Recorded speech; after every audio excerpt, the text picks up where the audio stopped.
വിഘ്നേശ്വര, ഈ തേങ്ങ കല്ലിലല്ല അടിക്കേണ്ടത്, എന്റെ നെഞ്ചത്താ. ഒരു സഡൻ ബ്രേക്ക് കൊണ്ടാ നീ എന്റെ ജീവിതത്തിലേക്ക് കടന്നു വന്നത്. എന്നിട്ട് പല ഫ്രോഡുകൾ കാണിച്ച് എനിക്ക് കിട്ടേണ്ട ജോലി തട്ടിയെടുത്തു. എന്നിട്ട് ഇപ്പോ ഒരു തേങ്ങയടി. എന്തിന്? തടസ്സങ്ങൾ മാറ്റാനോ? തടസ്സങ്ങൾ തുടങ്ങാനിരിക്കുന്നതേ ഉള്ളൂ. കലക്കും, ഞാൻ എല്ലാം കലക്കും. നോക്ക്, നിങ്ങൾ വെറുതെ എന്റെ പുറകെ നടന്ന് ശല്യം ചെയ്യരുത്. നിങ്ങൾ ആരാ? എനിക്ക് നിങ്ങളെ അറിയില്ല. നിന്റെ ഭർത്താവിനെ നിനക്ക് അറിയില്ല അല്ലേ? ഒഫീഷ്യൽ റെക്കോർഡിൽ ഭർത്താവും പേഴ്സണൽ റെക്കോർഡിൽ അനിയനും. ഇത് എവിടത്തെ ന്യായം? വെറുതെ ഇങ്ങനെ ബഹളം ഉണ്ടാക്കരുത്. എന്റെ സ്വഭാവം നിങ്ങൾക്ക് അറിയില്ല. ഞാൻ വളരെ മോശമായി പെരുമാറുന്നവളാ, പറഞ്ഞേക്കാം. ഓഹോ, ഇതിനേക്കാളും മോശമായിട്ട് നിനക്ക് പെരുമാറാൻ പറ്റോ? അപ്പൊ എന്നെക്കാളും ചീപ്പാണല്ലോ നീ. നീ ചീപ്പാണെങ്കിൽ നിന്നെക്കാളും 10 ഇരട്ടി ചീപ്പാവും ഞാൻ. എന്നെ കാണാം. കാണാം. എന്തായത് ക്ഷേത്രത്തിൽ വരുന്ന പെൺകുട്ടികളെ ശല്യം ചെയ്യുക? അയ്യോ അതെ, പെൺകുട്ടിയല്ല, എന്റെ ഭാര്യ. ഞങ്ങൾക്ക് മുല കൊടുക്കുന്ന ഒരു കുഞ്ഞുള്ളതാ. കുഞ്ഞിന് മുല കൊടുക്കാതെ വന്നതിന്റെ പേരിൽ ഞാൻ വഴക്ക് പറയായിരുന്നു. എനിക്ക് എന്തെങ്കിലും ചെയ്യാൻ പറ്റുമോ? ഇപ്പോഴത്തെ പെണ്ണുങ്ങളല്ലേ ബേബി ഫുഡ് സംസ്കാരം. അതുകൊണ്ട് ഞാൻ പറഞ്ഞു മനസ്സിലാക്കായിരുന്നു. വളരെ ഉപകാരം. വരട്ടെ, കാണാം.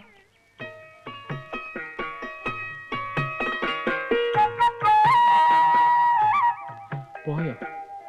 ഭഗവാനെ, അനീതിയുടെ ഒരുപാട് കഥകൾ പറയാനുണ്ട്.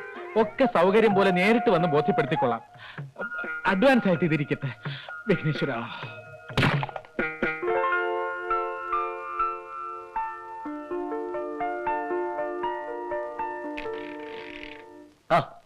ഇതാരാ? എന്തൊക്കെയുണ്ട് വിശേഷം? ഒരു വിശേഷവും ഇല്ല. ഒരു ജോലി ശരിയാക്കാൻ നടക്കുക. എന്നാലും ആശ എനിക്കിട്ട് അങ്ങനെ പണിയുണ്ടായിരുന്നു. അന്ന് ആ കൊനസ്റ്റ് ക്രിക്കറ്റിന്റെ കാര്യം എടുത്തിട്ടില്ലായിരുന്നെങ്കിൽ ഞാനും ഇപ്പൊ ഇതിനകത്തിരുന്ന് പണിയെടുക്കേണ്ടതാ. കൂടുതൽ നമ്പർ ഇടല്ലേ? ആദ്യം ഭാര്യക്ക് ജോലി ഒപ്പിച്ചു കൊടുത്തിട്ട് സാവധാനം നിങ്ങൾക്ക് കൂടി ഇതിനകത്ത് കയറി പറ്റാനുള്ള പണിയല്ലേ? അല്ല, അവര് ഒന്നും പറയണ്ട. ഇങ്ങനെ തന്നെ ഇവിടെ പലരും ജോലി കയറിയിരിക്കുന്നത്. ഇത് ചെയർമാൻ വന്നിട്ട് അറിയുകയും ചെയ്യാം. നടക്കട്ടെ.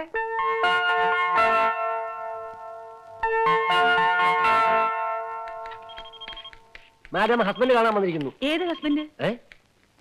ഏത് ഹസ്ബൻഡ് എന്നോ? ഏത് ഹസ്ബൻഡ് എന്നല്ല, എന്റെ ഹസ്ബൻഡോ?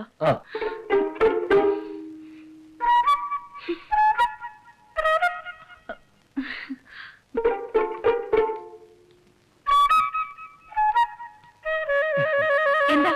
എന്ത് വേണം? ഞാൻ അമ്പലത്തിൽ വെച്ച് വളരെ മോശമായിട്ട് പെരുമാറി. അതിന് ലതയോട് ക്ഷമ ചോദിക്കാനാ വന്നത്. ക്ഷമിച്ചിരിക്കുന്നു. ക്ഷമിച്ചിരിക്കുന്നു എന്ന് പറയുമ്പോഴും മുഖത്തുള്ള ഭാവം ഇടിച്ച് എന്നെ ചമ്മന്തിയാക്കി കളയുന്നുള്ളതാണല്ലോ. ഒന്ന് പതുക്കെ പറ. നിങ്ങൾക്കിപ്പോ എന്താ വേണ്ടത്? ആദ്യം ഈ ശത്രുതാ മനോഭാവം വെടിഞ്ഞ് നമുക്ക് സ്നേഹത്തിന്റെ വഴിയിലോട്ട് വരാം. എന്നിട്ടാവും ബാക്കി സംസാരം. അങ്ങനെയാണെങ്കിൽ നമ്മൾ തമ്മിൽ സംസാരിക്കണമെന്നില്ല. ഞാൻ ഒന്ന് താണപ്പതേ കൊണ്ട് പൊങ്ങിയല്ലോ. ഇതായി പെണ്ണുങ്ങളുടെ കുഴപ്പം. അല്പ സൗകര്യം കിട്ടിയ ആണുങ്ങളുടെ തലയിൽ കയറിയിരിക്കും.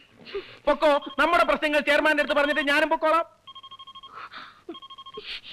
വന്ന കാര്യം പറഞ്ഞു തൊലയ്ക്ക്. അയ്യോ, അത് അങ്ങനെ അങ്ങ് പറഞ്ഞു തീർക്കാൻ പറ്റില്ല. വളരെ പേഴ്സണൽ കാര്യങ്ങളാ. അല്പ സമയം എടുക്കും. ഇരിക്കും. എന്റെ ഓഫീസിൽ വെച്ചല്ല തന്റെ പേഴ്സണൽ കാര്യങ്ങൾ ഡിസ്കസ് ചെയ്യേണ്ടത്. Very correct. എന്നാ നമുക്ക് പുറത്ത് എവിടെയെങ്കിലും വെച്ച് മീറ്റ് ചെയ്യാം. എന്താ?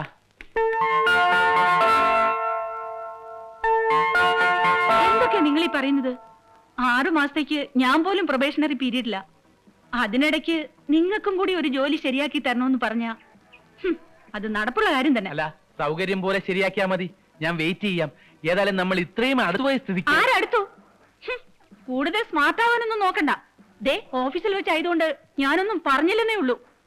തനിക്ക് വട്ടി വിളിപ്പിക്കാൻ അത്ര പൊട്ടിപ്പണൊന്നുമല്ല ഞാൻ. അതിന് വേറെ ആളെ നോക്കണം.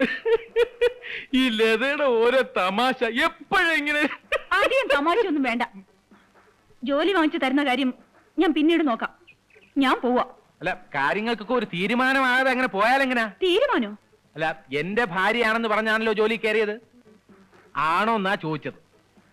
അതെ. ഭാരതത്തിൽ നിലവിലുള്ള സാമൂഹ്യ വ്യവസ്ഥ അനുസരിച്ച് ഭാര്യയുടെ ശമ്പളം ഭർത്താവിന് കൂടെ അവകാശപ്പെട്ടതാണ്. ഞാൻ പറയുന്നൊന്നും എതിർക്കാൻ പറ്റാത്തതിന്റെ ദേഷ്യമല്ലേ മുഖത്ത്? നോക്കട്ടെ.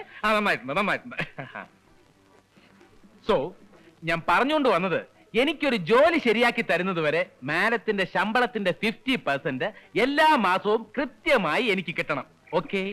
സാധ്യമല്ല. നാണമല്ലല്ലോ തനിക്ക് ഇങ്ങനെയൊക്കെ ചോദിക്കാൻ. ബേസിക്കലി മൊത്തത്തില് എല്ലാ കാര്യത്തിലും അല്പം നാണക്കുറവുള്ള പാർട്ടിയാ ഞാൻ.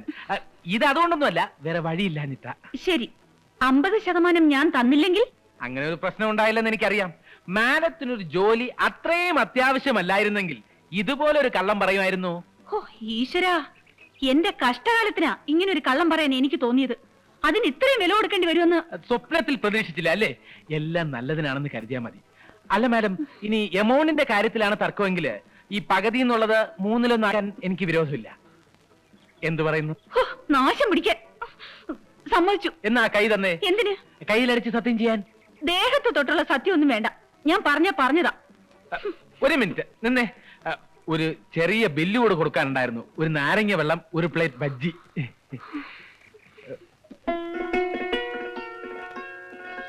ആ, നീ ഇത് എവിടെ പോകാൻ ഒരുങ്ങി നിൽക്കുക? അമ്പലത്തിലൊന്ന് പോണം. വിശ്വട്ടിനെ കാത്തു നിന്നതാ, ഇതുവരെ കണ്ടില്ല. എന്താ വിശേഷിച്ച്? ഇന്നെന്റെ പിറന്നാളാ. ആ, രാവിലെ നീ ഒന്നും പറഞ്ഞില്ലല്ലോ. സാധാരണ നിന്റെ ബർത്ത്ഡേക്ക് നാട്ടില് വലിയ സദ്യയും ബഹളവും ഒക്കെ ആണെന്ന് നീ പറഞ്ഞ് ഞാൻ കേട്ടിട്ടുണ്ടല്ലോ. മുത്തശ്ശി ഇല്ലാതെ ഇത് ആദ്യത്തെ പിറന്നാളാ. എനിക്കൊരു വഴിപാട് മുത്തശ്ശിയുടെ പേർക്ക് നടത്തണം. ഇതാ പ്രസാദം. ദേവിക്കൊരു പുഷ്പാഞ്ജലിയും വിഘ്നേശ്വരനൊരു മുഴുക്കാപ്പും ചാർത്തി. എന്താ വിശേഷിച്ച്? എന്താ വിശേഷിച്ചെന്നോ? ഈ ദിവസത്തിന്റെ പ്രത്യേകത ഞാൻ പറഞ്ഞാലേ അറിയൂ. ഇന്ന് ഇന്ദുമോടെ ജന്മദിനാ. അതോ അതും മറന്നതായിട്ട് ഭാവിക്കാണോ? ഇനിയെങ്കിലും വീറും വാശിയൊക്കെ ഒന്ന് ഉപേക്ഷിച്ചൂടെ? കഴിഞ്ഞതൊക്കെ മറക്കണമെങ്കിൽ ഞാൻ ഇനി ഒരു ജന്മം കൂടി ജനിക്കണം. അച്ഛനും അമ്മയില്ലാത്ത ദുഃഖം അറിയിക്കാതെ ഞാൻ അവളെ വളർത്തിയത്. എന്തെങ്കിലും ഒരു കുറവ് ഞാൻ അവൾക്ക് വരുത്തിയിട്ടുണ്ട്. നാട്ടിലെ പഠിപ്പ് പോരാന്ന് പറഞ്ഞ് വാശി പിടിച്ചപ്പോ എനിക്ക് ഇഷ്ടമില്ലാഞ്ഞിട്ട് പോലും പട്ടണത്തിലെ കോളേജിലേക്ക് ഞാൻ അവൾ അയച്ചില്ലേ. എന്നിട്ട് ഒടുവിൽ തറവാടിന്റെ അന്തസ്സും ആഭിജാത്യവും കളയാനായി ഒരു താഴ്ന്ന ജാതിക്കാരനെ അവൾക്ക് ഭർത്താവായി കിട്ടിയുള്ളൂ. സമ്മതിച്ചു, നടന്നതൊക്കെ നടക്കാൻ പാടില്ലാത്ത തന്നെയാ എന്ന് കരുതി ഈ തറവാട്ടിലെ അവസാനത്തെ കണ്ണിയെ വേണ്ട, ഗുരുക്കൾ ഒന്നും പറയണ്ട. എനിക്ക് ഇങ്ങനെ ഒരു പേരക്കുട്ടി ഉണ്ടായിട്ടില്ലെന്നേ ഞാനിപ്പോ കരുതുന്നുള്ളൂ. എന്നോടത് പറയുമ്പോഴും ആ മനസ്സിൽ എന്താണെന്ന് എനിക്ക് നന്നായിട്ട് അറിയാം. കുറെ കാലായില്ല ഇവിടെ. കാലത്തിന് മാത്രമേ ഇതൊക്കെ നേരെയാക്കാൻ പറ്റുള്ളൂ. നമ്മൾ ആഗ്രഹിച്ചുകൊണ്ട് മാത്രമായില്ലല്ലോ. പാടത്തൊന്ന് പണിക്കാരൊക്കെ വരാൻ സമയമായി. ഞാൻ അവർക്ക് കൂലി കൊടുത്ത് പറഞ്ഞു വിടട്ടെ.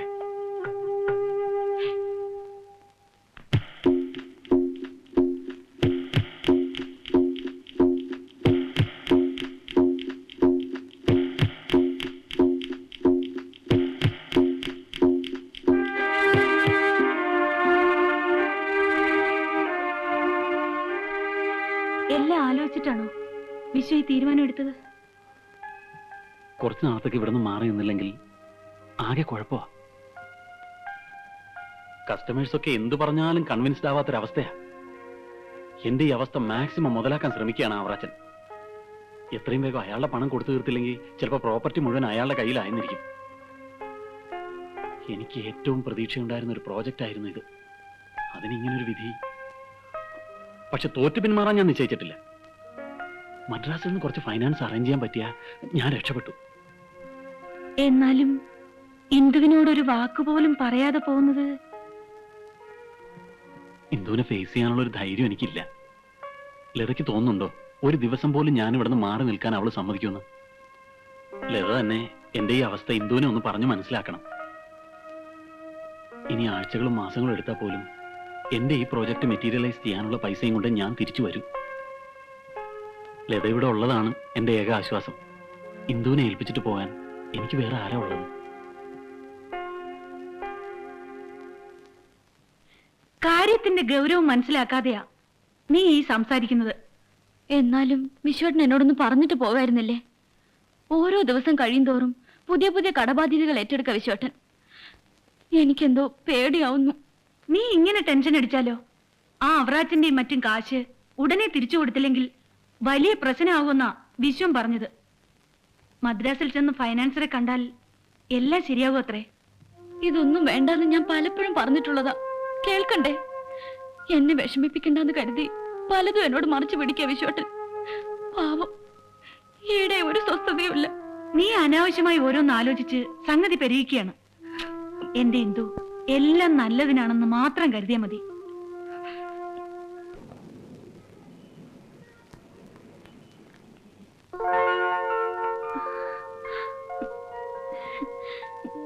Thank you sir.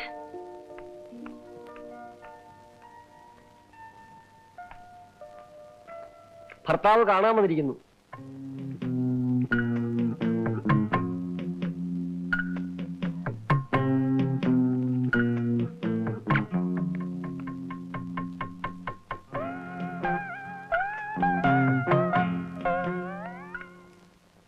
സാർ ഇങ്ങനെ പോയില്ലേ? പോവാനോ? ഞാനിവിടെ വെയിറ്റ് ചെയ്യുന്ന വിവരം സ്വർണ്ണലതയോട് പറഞ്ഞില്ലേ? പറഞ്ഞു. മിസ്സസ് ബാഗ് എടുത്തിട്ട് പുറത്തേക്ക് പോയല്ലോ.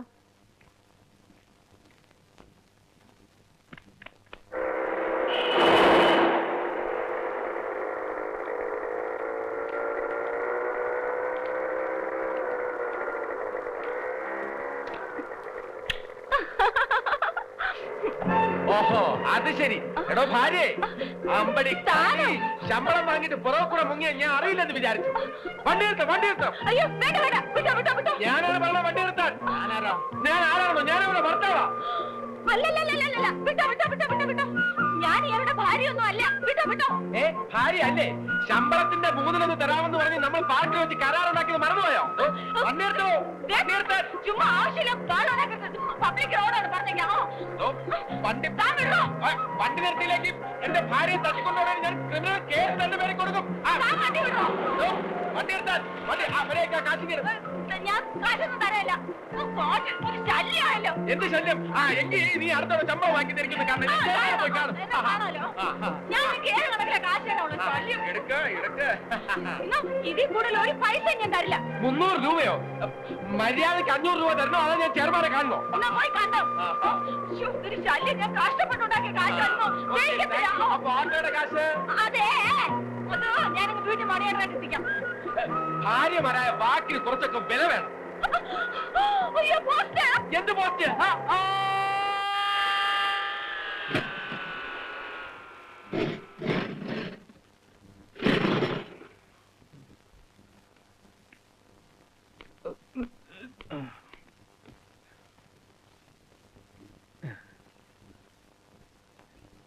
എന്താ ഇത്? 525 രൂപ 50 പൈസയോ? You mean 525.50? അയ്യോ, ഇതൊരു ചെറിയ ആക്സിഡന്റ് അല്ലേ? ഇക്കണക്കിന് മേജർ ആക്സിഡന്റ് വല്ലതായിരുന്നെങ്കിൽ എന്റെ തറവാട് വിൽക്കേണ്ടി വന്നല്ലോ. നല്ല ട്രീറ്റ്മെന്റ് ഇട്ടുണ്ടെങ്കിൽ പണം മുടക്കണം. അല്ലാത്തവർക്ക് സർക്കാർ ആശുപത്രി ഉണ്ടല്ലോ. അപ്പോ ഞാൻ ജീവനോടെ ഇരിക്കുന്നതാണോ? ഇതിപ്പോ 525 രൂപയല്ലേ പോയുള്ളൂ. എന്റെ ലൈഫെങ്കിലും തിരികെ കിട്ടിയല്ലോ. അല്ല സിസ്റ്റർ, ഇവിടെ ഈ റിഡക്ഷനും ഡിസ്കൗണ്ട് ഒന്നുമില്ല? അതങ്ങ് തുണിക്കടയില്. അല്ല, ഇത് 500 രൂപയല്ലേ ഉള്ളൂ. 500 രൂപ ചിലപ്പോ 500 രൂപയെ കാണുള്ളൂ. ബാക്കി ഞാൻ ഇനി ആക്സിഡന്റ് പറ്റി ഇവിടെ വരുമ്പോ അതും കൂടെ ചേർത്ത് സെറ്റിൽ ചെയ്തോളാം. ഓക്കെ? പിന്നെ ഈ കാണുന്ന പേഴ്സണാലിറ്റിയേ ഉള്ളൂ. ഫിനാൻഷ്യലി ഞാൻ വളരെ വീക്കാം. സോറി.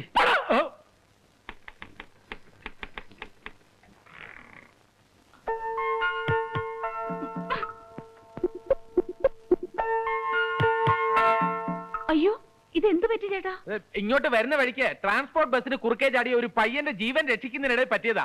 ഇതൊന്നും സാരമില്ല. ആ പിഞ്ചു ബാലൻ ഒരു പരിക്കുപോലും ഏൽക്കാതെ രക്ഷപ്പെട്ടല്ലോ. അയ്യോ, എന്നിട്ടെന്താ എന്നെ അറിയിക്കാഞ്ഞത്? അത് പിന്നെ വെറുതെ അറിയിച്ചിട്ട് ലതയ്ക്ക് എന്തിനാ വിഷമം ഉണ്ടാക്കുന്നത്? പിന്നെ ECG, എക്സ്റേ, സ്കാനിങ് ഇതൊക്കെ നടത്തുന്നതിന് ഒരു 500 റുപ്പീസിന്റെ ആവശ്യമുണ്ട്. അതിങ്ങനെ എന്റെ കയ്യിലിപ്പോ ഇല്ലല്ലോ ചേട്ടാ.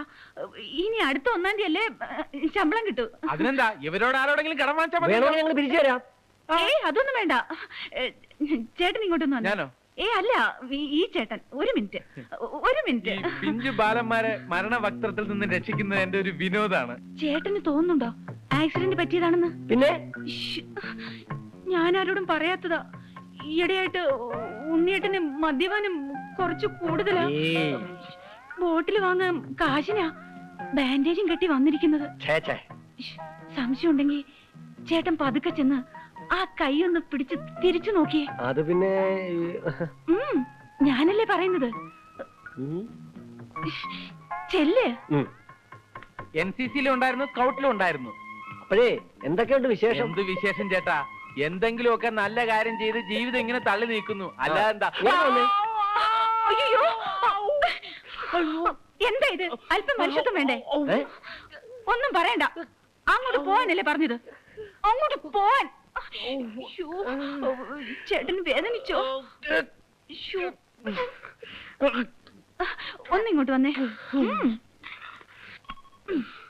ഇപ്പം കണ്ടല്ലോ, ഇനി എന്നെ ശല്യം ചെയ്യാൻ വന്ന ഇതൊക്കെയാവും ഫലം. സമ്മതിച്ചു, നീ വലിയ സാമർത്ഥ്യക്കാരി തന്നെ. പക്ഷെ ഒന്നോർത്തോ, അല്പം കൂടി സൂക്ഷിച്ചില്ലെങ്കിൽ പാര അങ്ങോട്ടും വരും. ഞാൻ പറഞ്ഞ കാശിന്റെ കാര്യം എന്തായി? 1-ാം തീയതിക്ക് മുമ്പ് ഒരു പൈസ പോലും കിട്ടുമെന്ന് പ്രതീക്ഷിച്ച് നിങ്ങൾ ഇവിടെ നിൽക്കണ്ട. ഇനി ഉള്ള കാര്യം പറയാമല്ലോ. ഞാനൊരു കുടിയിറക്ക് ഭീഷണിയില്ല. കൊടുത്തു തീർക്കാനുള്ള വാടക കുടിശ്ശിക എത്രയും പെട്ടെന്ന് കൊടുത്തില്ലെങ്കിൽ ലോഡ്ജിൽ നിന്ന് ഇറക്കി വിടുമെന്നാ ഓണർ പറഞ്ഞിരിക്കുന്നത്. അതിന് ഞാനെന്ത് വേണം? എന്റെ കൂടെ താമസിപ്പിക്കണോ? അയ്യോ, അതൊക്കെ ലതയ്ക്ക് ബുദ്ധിമുട്ടാവില്ലേ? അയ്യടാ, അങ്ങോട്ട് പോന്നേരെ പെട്ടിയും കിടക്കയായിട്ട്. അവിടെ നല്ല ഒന്നാം തരം ചൂലുണ്ട്. വെറുതെ എന്നെ വാശി പിടിപ്പിക്കരുത്. വാശി പിടിപ്പിച്ച കൂടുതൽ വരട്ടല്ലേ? വരട്ടിയാൽ ആ നമുക്ക് കാണാം കാണാം. കാണാം ആ. കാണാം.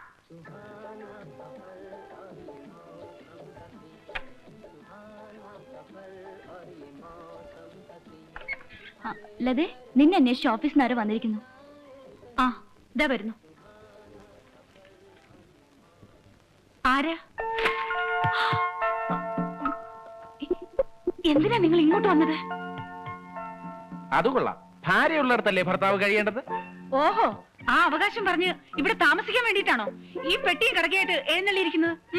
എഴുന്നേക്ക് ഉടൻ സ്ഥലം വിട്ടോ. എന്നല്ലേ ഒരു വികലാംഗനോട് ഇത്ര ക്രൂരമായി സംസാരിക്കാതിരിക്കൂ.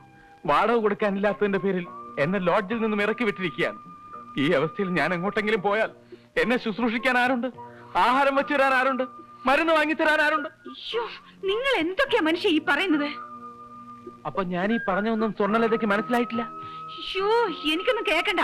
ഇവിടെ താമസിക്കാനുള്ള പരിപാടിയാണെങ്കിൽ അത് നടക്കില്ല. ഇത് അവസാന തീരുമാനമാണോ? എന്നാ ശരി, ഞാൻ നേരെ കമ്പനി ചെയർമാന്റെ വീട്ടിൽ പോവാം. ഇതിനേക്കാളും സൗകര്യം അവിടെ കാണുമല്ലോ. എല്ലാ സത്യങ്ങളും ഞാൻ അദ്ദേഹത്തോട് തുറന്നു പറയും. അദ്ദേഹം എന്നെ കൈവിടില്ല.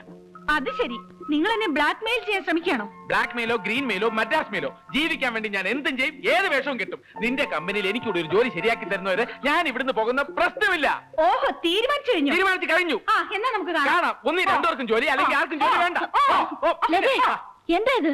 ഇനി വന്നേ, ആ ചായ ഇങ്ങ് തന്നേക്കൂ. താങ്ക്സ്. ഇനി വാ.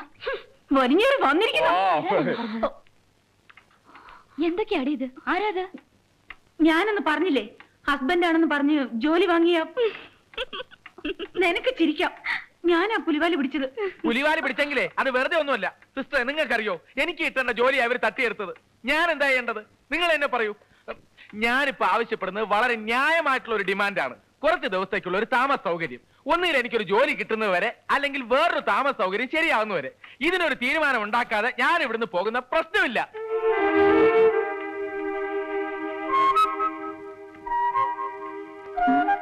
വാ. ഇനി എന്ത് ചെയ്യൂടെ?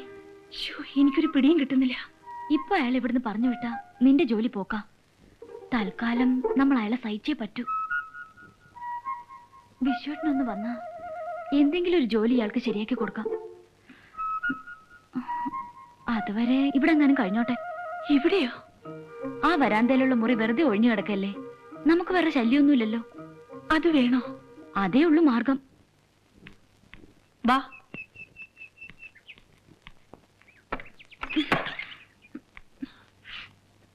തൽക്കാലം ഈ മുറിയിൽ അടങ്ങി ഒതുങ്ങി കഴിഞ്ഞോണം. ദാ ആ വാതിൽ വിട്ട് അകത്തോട്ട് ഒരു ചുവട് വെച്ചു പോരുത്. ഞാൻ ഓഫീസിൽ നിന്ന് വന്ന ശേഷം ബാക്കി കാര്യങ്ങൾ തീരുമാനിക്കാം. അത് ന്യായം. Thank you for your arrangements madam.